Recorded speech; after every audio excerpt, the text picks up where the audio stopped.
Thank you. Hi, my name is Alec Posta, and I am a professional Lego builder. And yes, that is a real job. Yes, it is incredibly fun. And I consider myself incredibly lucky to get to do something in a creative field that I feel passionate about. And that is often work. It is work that has forced me to think about my creative process, think about my design process, and specifically think about my relationship with creative limitations. And the way that I think about those creative limitations has changed and grown a little bit over my nearly decade in Lego building. And I want to share some of that with you today. But first, a little context. My technical title is Master Model Builder. And I don't design sets that you'd buy in the store. I make custom models at Legoland and Legoland Discovery Center to show to kids, to let them hold, to let them interact with, and hopefully inspire them to be their creative best. And you get this type of job through a building competition. And in these building competitions, we're looking for three things. We are looking for somebody who is good at building with Lego, obviously, but also somebody who is broadly creative, and somebody who is good at connecting with kids on their level. And spoiler alert, I won my competition, and it's because I am broadly creative and I am good at connecting with kids on their level. It was not because I was the best Lego builder there, not by a long shot. And that surprises a lot of people, but like the height of my Lego building career before that was when I was 9. And don't get me wrong, I was okay, but to call myself a master model builder right out the gate, it didn't sit right with me. And there was a fair bit of imposter syndrome at first. And I was really intimidated stepping into this medium that, again, I hadn't built with since I was 9. I haven't really engaged with since a child. And I said I was broadly creative. That means I work in a lot of different mediums. And if I'm feeling stuck in one, I can move into something else and feel like I can thrive. But I am committing now to Lego bricks. And the limitations that brought were very intimidating. Like, how do you make something crazy and complicated and intricate and amazing out of just simple Lego bricks? How do you make something even simple, like a circle, out of squares? I'm going to break this down a little bit for you guys. Like, that circle, lots of curves, predominantly curves. And by contrast, a Lego brick is all corners. These are fundamentally incompatible ideas, at least at first. But very quickly, that feeling of anxiety, that feeling of being restricted by this medium, by the Lego system, got flipped on its head. So a little bit of insider information. I can order bricks directly from the Lego factory to stock my workshop. I get an order form every month that has every brick that Lego is currently producing to put into Lego sets. And the first order form I got had 16,000 items on it, which is an absurd number. It's so overwhelming to stare at that and realize, like, this Lego system, this medium, is so much more than I expected it to be. And just to give you a sense of how niche some of these pieces are getting, like, these don't even look like Lego bricks. And of course, they all have such succinct names. Like, if somebody were to ask me, oh, what's your favorite brick? I'd say, yeah, it's the brick round 1x1 D90-degree elbow macaroni, no stud, type 2 axle hole. Obviously. And that'd be a lie, because my favorite brick right now is the Lego croissant. But anyway, I stepped into this world that I really wasn't expecting. And I felt immediately overwhelmed. Just the sheer scale made it so that I had no idea where to start.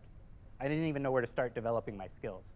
And I was feeling paralyzed. And where previously I could switch to maybe a different medium and chill out and find another creative outlet, I didn't really have that option. This was my job now. So I had to find a way to move forward. And what I ended up doing is I ended up anchoring myself in this seemingly infinite sea of Lego bricks. And I built myself a little box.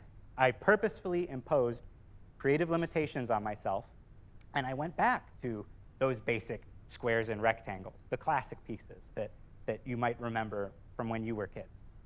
And I hunkered down in this little box I had built for myself, and I just focused on learning how to make circles out of squares. And as I got more and more comfortable, I tried different things. I tried different shapes. I made what I consider advanced circles, spheres.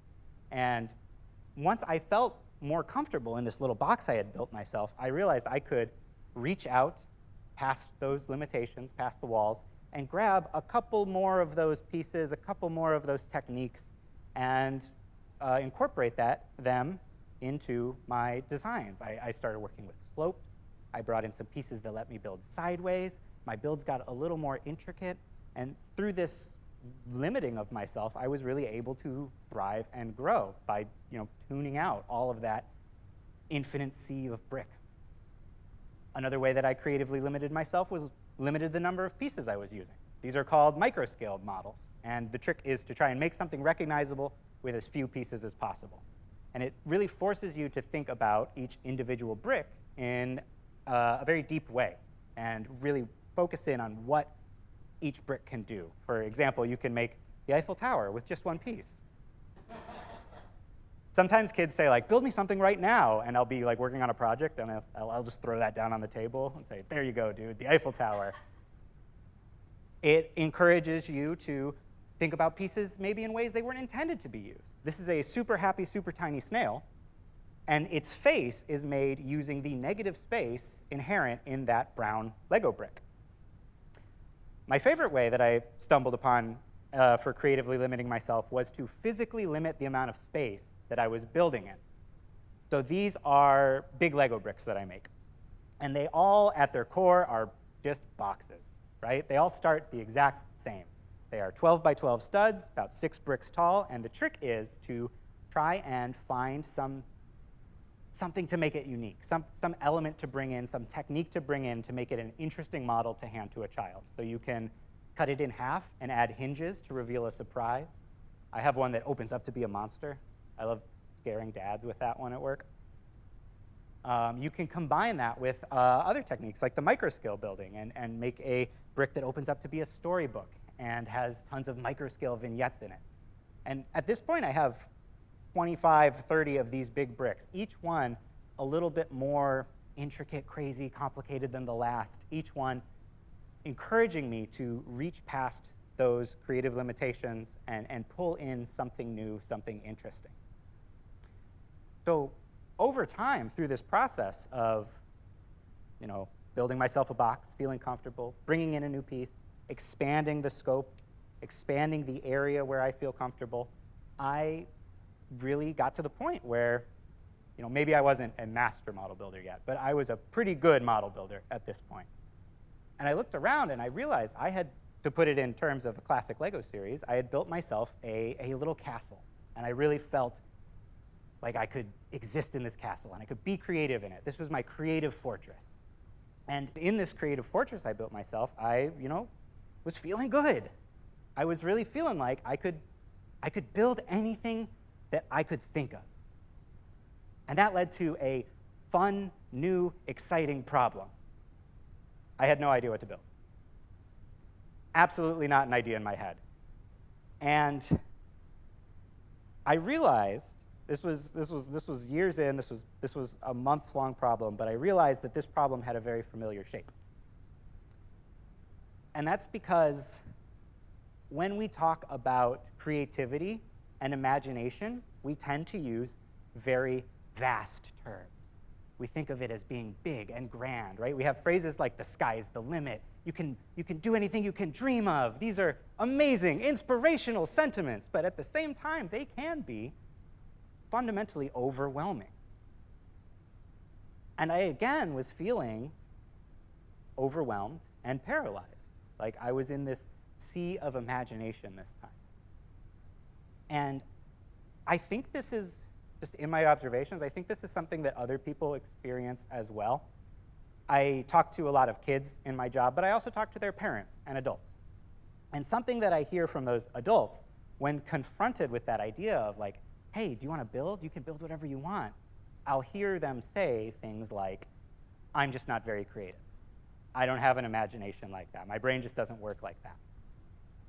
And if I could speculate, what I think is happening is, they are feeling overwhelmed by that infinity of imagination, by the idea, the vastness of the idea of you can build whatever you want. And part of it, I think, is because when we think of ideas that are very creative, we think of ideas that reflect the vastness of creativity and imagination itself. You know, you think of the crazy, complicated, over-the-top, intricate builds that I thought I'd be doing when I first started. You think of giant robots and spaceships and crocodile race car hybrids, right? These are creative ideas. These are very imaginative ideas.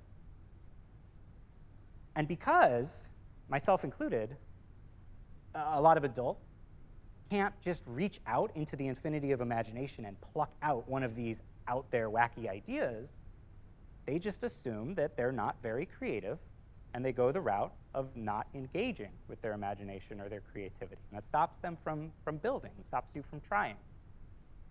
But what I've noticed is that kids take a little bit different of an approach, right? We think of kids as being very imaginative, right? We think of them as being able to reach out into the infinity of imagination and pluck out crazy ideas like a crocodile race car hybrid.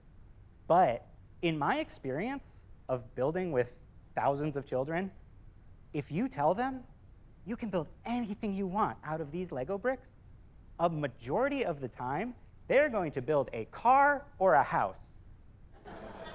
Kids love building cars and houses.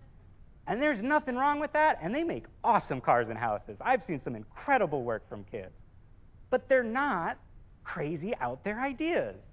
They're not what we would consider very imaginative. They're very pedestrian. They're everyday. In fact, the kids probably drove to Legoland in their parents' car and they came from their house, right? These are ideas they are intimately aware of. And what I think is happening is that kids know they can make out there crazy, wild, imaginative things. They know the sky's the limit. But they are anchoring themselves in that infinity of imagination. They're putting up limits on their ideas so that they can focus on something that they are very knowledgeable about. And that lets them engage with the Lego bricks. It lets them actually engage with their creativity. And that idea seems counterintuitive, like putting limits on the very concept of imagination itself. But if the vastness of imagination is stopping you from engaging with it, if it's stopping you from being creative and actually outputting something, then those creative limitations go from something that is hindering you to the very thing that is enabling your creativity.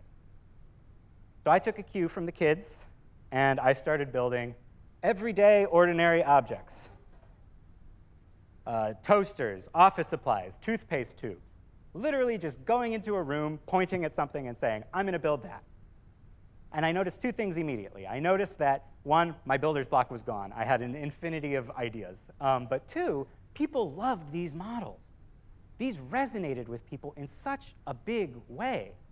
And I have crazy crocodile race car hybrids in the workshop, but every kid and every parent wants to see the toaster.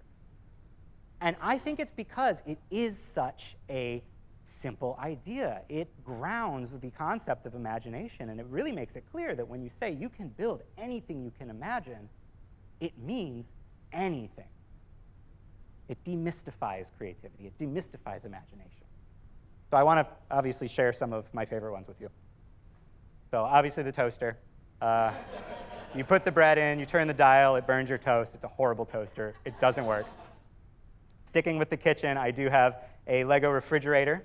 It's got a working ice machine, a bunch of magnets on the front, and at its core, this is a big gray box still. But just because we're limiting our ideas doesn't mean that we can't reach out into that infinity of imagination again and pluck some wackiness. So I asked myself, what is a refrigerator but a house for food? So that's exactly what I turned it into. I built a cell phone. I built a smartphone, and it led me down the path of pulling in more and more crazy ideas and expanding my creative scope to go back and build cell phones from when I was a kid, cell phones from the 80s. I went way back and made a telegraph machine. I went way back before that and made a signal fire, because what is that but a telephone from the 1300s? And something that I did recently that I'm very happy with was I converted my coworker's desk entirely into Lego while he was on vacation. And I make videos about my builds, and I post them on social media. And I have a few followers, and this series where I built this office supplies, where I built this desk, it was so immediately popular. People loved this. And it's so weird because I'm building ballpoint pens and staplers and tape dispensers. And the series culminated when I built his desk out of Lego. I built a topper to look like his desk so that I could put it on there to make it look like it was built out of Lego. And the entire series, people were clamoring for this. They were like, you gotta do the desk. You gotta do the desk. Oh my gosh, I'd be so excited if you did the desk. And I made it, and people were so excited. They loved it. But at its core, I built a big brown wall. That's all it is. This is the furthest from an imaginative, crazy, complicated, out there idea, right? But it brought people so much joy and so much happiness to see. And that really, this series and the Everyday Object series in general really crystallized something about my job for me. And that is that as a master model builder, my job is not to create Lego models. It is to create joy and enthusiasm and inspiration in others through my Lego models. And this is something that I think is very, very true. And I only came to it because of a new vantage point that I had. I really had anchored myself again in the sea of imagination and built a new creative fortress, this time filled with tin cans and staplers. But I built myself a place where I could see past my expectations about my job, my preconceived notions about it. And for the first time, I really felt like I could own that title of master model builder. So my takeaway is this. I have a challenge for you, and it's not to build anything complicated out of Lego, though I encourage you to try. I encourage you to reassess your relationship with your own limitations, whether they're creative or otherwise, and try not to think about them as a barrier that's meant to be shattered, that's meant to be overcome. Really embrace those limitations and lean on them. Use them as an extremely strong foundation to build your own creative fortress. That's what I got. Thank you.